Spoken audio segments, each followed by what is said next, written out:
திரௌபதி அம்மன் கோவில் தீமிதி தேர் திருவிழா வெகு விமர்சையாக நடைபெற்றது.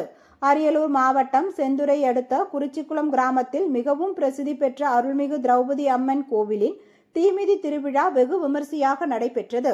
இதில் ஏராளமான பக்தர்கள் கலந்து கொண்டு தீமிதித்து தங்களது நேர்த்திக் கடனை நிறைவேற்றினர். இதில் பெரியவர்கள், சிறியவர்கள், ஆண்கள், பெண்கள் மற்றும் தங்களது குழந்தைகளை தோளில் சுமந்து தீமிதித்து நேர்த்திக் கடனை நிறைவேற்றினர். இக்கோவிலில் இந்த திருவிழா சில நாட்களுக்கு முன்பு கோலாகல கொடியேற்றத்துடன் துவங்கிய திருவிழாவை முன்னிட்டு தினமும் சிறப்பு அபிஷேக ஆராதனைகளும் திரௌபதி அம்மன், தருமர், பீமன், அர்ஜுனர், நகுலன், சகாதேவன், கிருஷ்ணர், அரவான் ஆகிய தெய்வங்களுக்கு வண்ண மலர்களால் அலங்காரம் செய்யப்பட்டு வீதி உலாவும் நடைபெற்றது.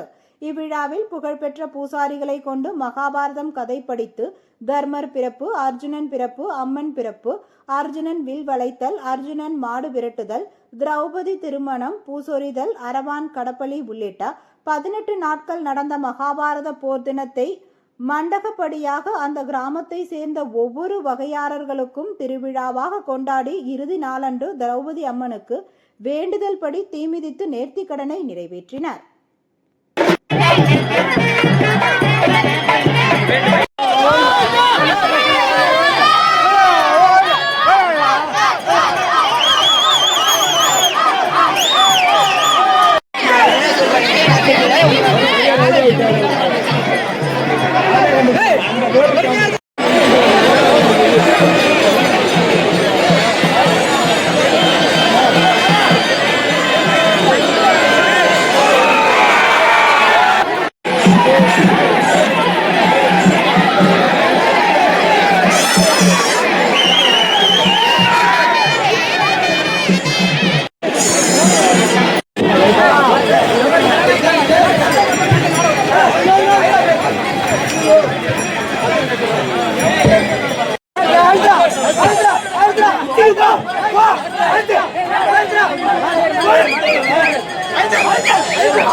What?